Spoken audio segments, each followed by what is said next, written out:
Actually, I changed the title of the paper again. So what I'm really doing in the paper is to analyze the place of financial markets in the division of labor. And it's the first installment in a series of papers in which I try to develop an Austrian analysis of financial markets and of the institutions of financial markets. I'm working on this myself. I have a couple of PhD students working on this and similar subjects, so I hope we will churn out something in the 2 or 3 years to come. It's a field of inquiry that has been neglected by Austrians, but I'm glad to say not only by Austrians, because if you look at the financial markets literature, it's actually quite poor as far as the economics is concerned.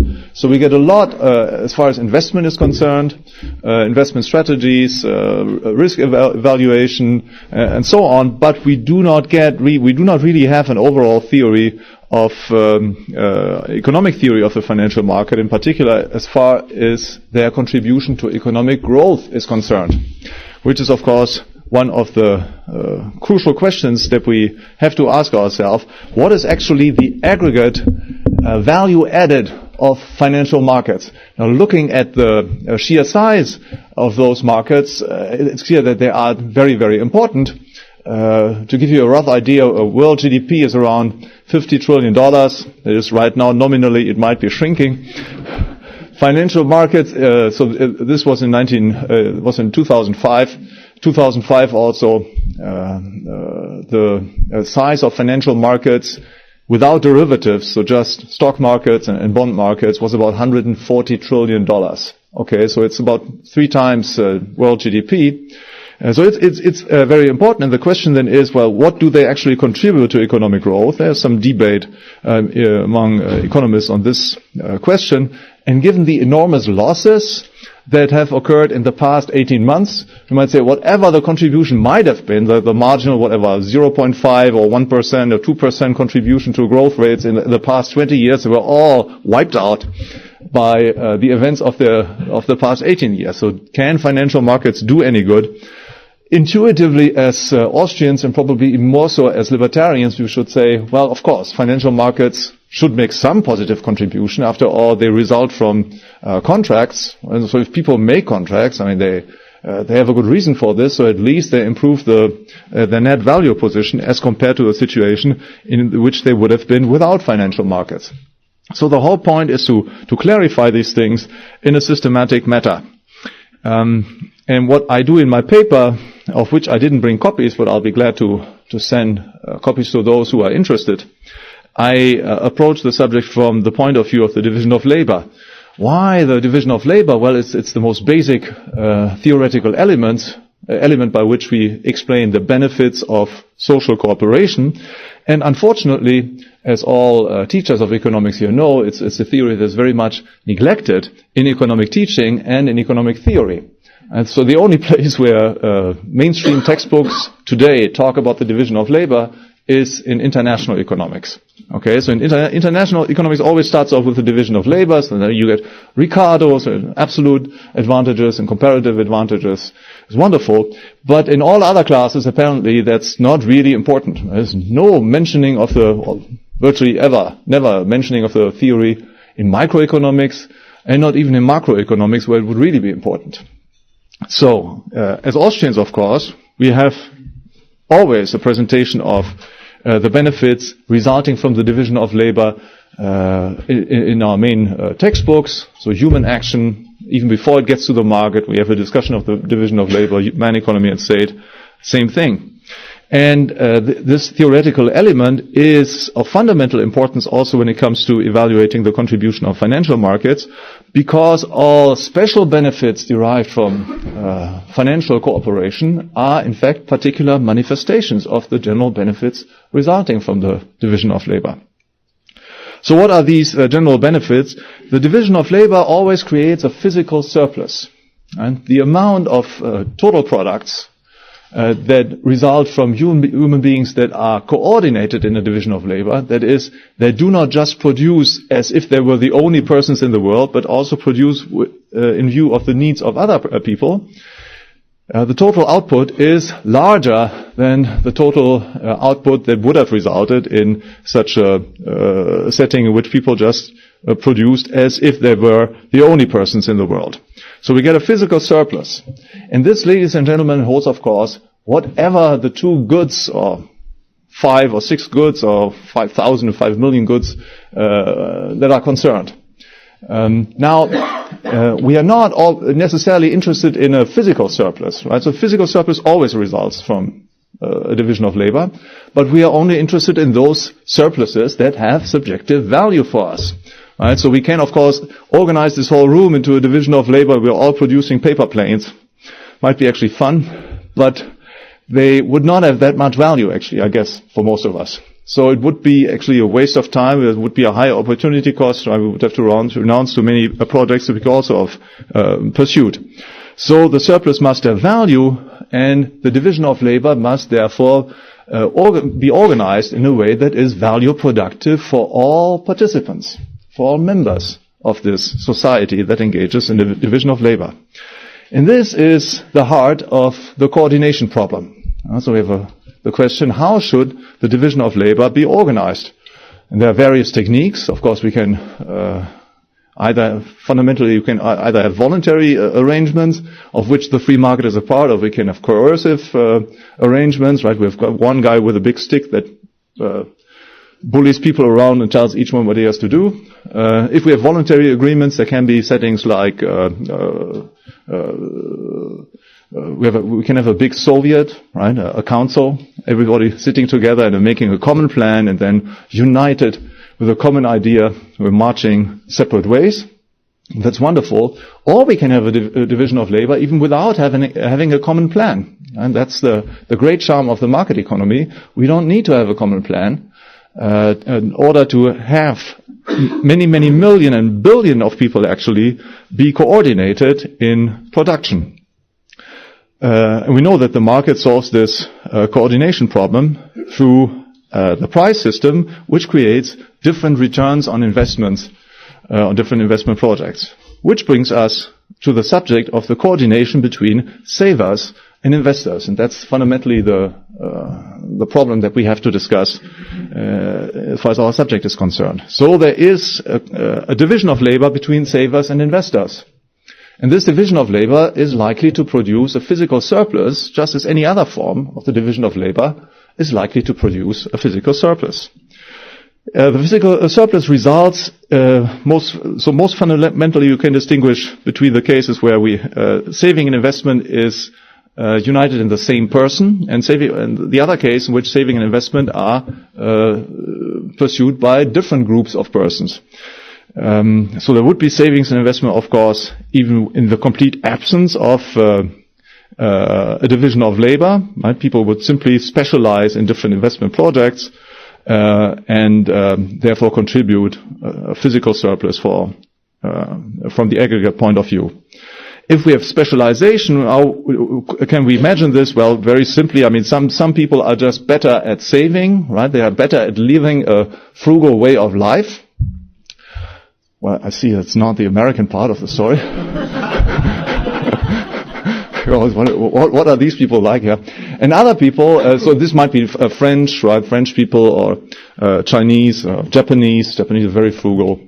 And other people are better at investing. Right? So you have other people who are not really particularly frugal, but they are very imaginative, very creative, and they have a good feeling of what prices might be realized for goods that we plan to produce now. So there is a scope for the division of labor between these two groups. How does this division of labor come about? Well, it can be organized by contract. Okay, that's of course the case of financial markets. So financial markets can be defined as the division of labor between savers and investors through contracts. But there is even a more fundamental way in which this division of labor can take place, even in the complete absence of contract, namely in the case of cash holdings or cash hoardings. Which was, by the way, since we talked today about coinage and old ways of producing money, which was for many, many centuries and probably thousands of years, the traditional way for people in monetary economies to make savings. Right? So they didn't have a bank, or if they had a bank, they didn't trust the banker. Right? So, but they had revenue, monetary revenue, and they were then saving a part of this monetary revenue. Right? Savings being defined always as the difference between revenue and consumption, so consumer expenditure. So what happens when people save cash? If they hoard money, if their demand for money increases, as the Austrians say, well, they thereby exercise a pressure on the price level, which means that all prices tend to decrease. What it does not mean is that the goods that are on the market disappear. So the consumer goods are still there, the producer goods are still there, and these goods will only now be sold at lower prices. Now this means that the purchasing power of the money units used by the other entrepreneurs, investors who have not been as frugal as those ones that we are now considering, they have a higher purchasing power, so they can buy more. So there is an implicit and automatic coordination. Well, it might not be the strongest one, but there is this coordination between savers and investors, even in the complete absence of a contractual arrangement. Cash holding is not a black hole, as some Keynesian theorists seem to believe. Right? It's not just a black hole through which part of the money supply disappears, and so we are impoverished. Right? There's no more spending going on. It just means that those people who do not save now have a higher purchasing power and therefore have a greater say, so to say, in deciding which investment projects should be started. But then, of course, this coordination can also exist in the case of financial markets. So we have a coordination that comes through contracts. And here we need to distinguish two basic cases. In the first case, the savings result from income at a given money supply. Okay, so whatever the money supply is, the savings, or more precisely, the constant money supply, savings are made from a constant money supply. And on the other hand, savings can also be made out of money production. So we have a central bank that is producing money, and then a part of this money can be not be spent on consumer goods, but spent on producer goods. So let's consider first what I do with the paper is to distinguish these two cases.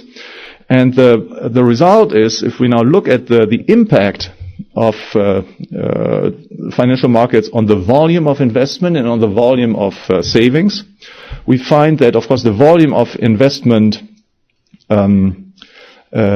depends on the volume of savings, which in turn now depends on the return on investment. So what the new element that comes here into play as compared to the case of cash holding is that there is now a return on investment. We are investing money, handing it over to another person, and we are being paid an interest rate typically, or we are participating in the profits. So there is a monetary return on investment.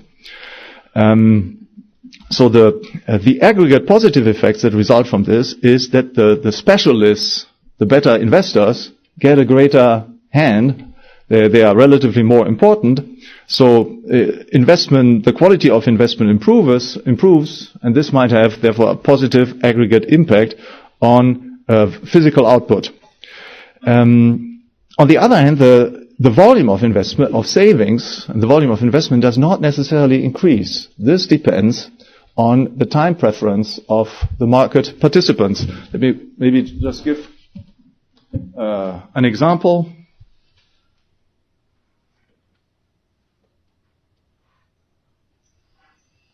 So we have here an investment project, and we are investing 100 units of money, $100 million, and at the point of time T2, we get $120 million of a return.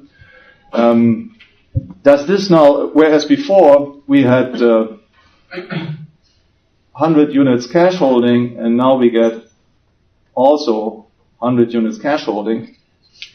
Well, what this means is not necessarily that we will now save more. It can also just be that we save less than before. We might, for example, just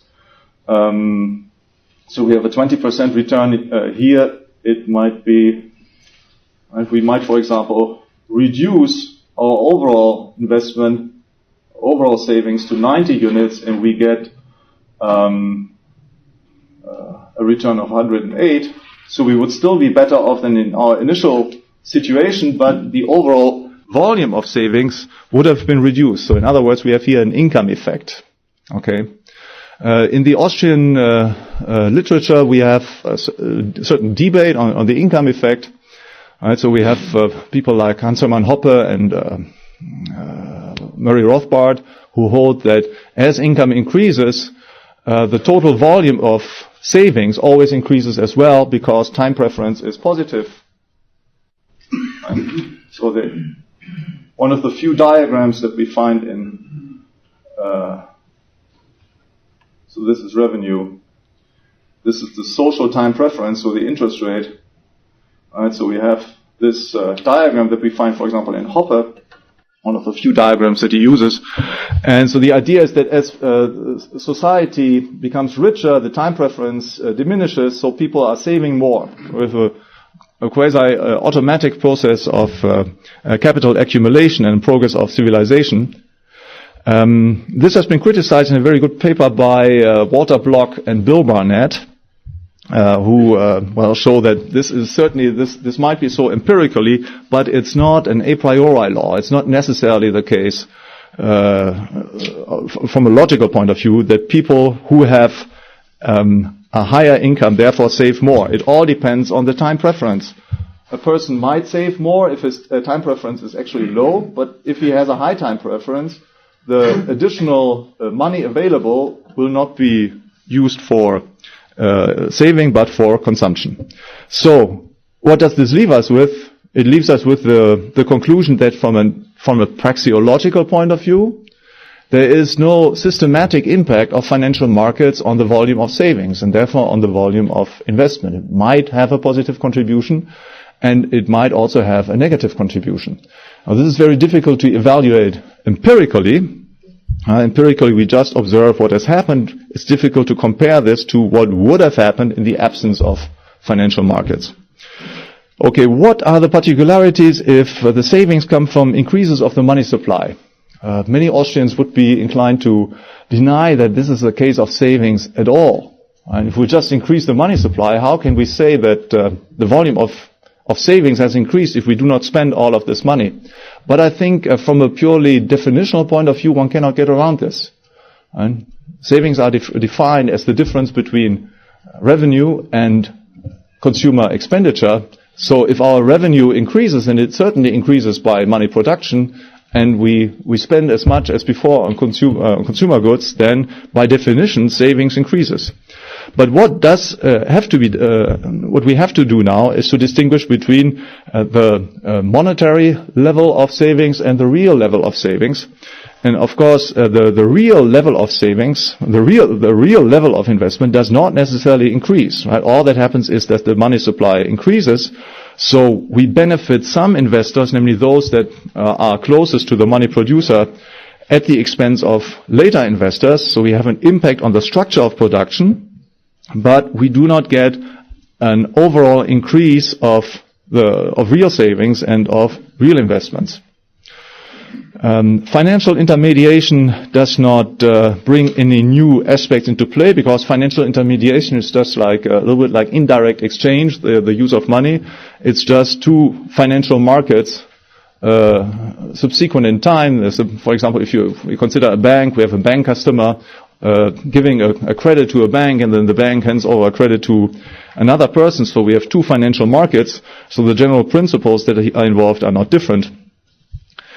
What are the conclusions that we can derive from such basic considerations? First of all, I think it's a very important point to stress, is that the division of labor would exist, of course, without financial markets. Okay, so there would be saving and investment, and savers and investors would be coordinated, even in the complete absence of financial markets.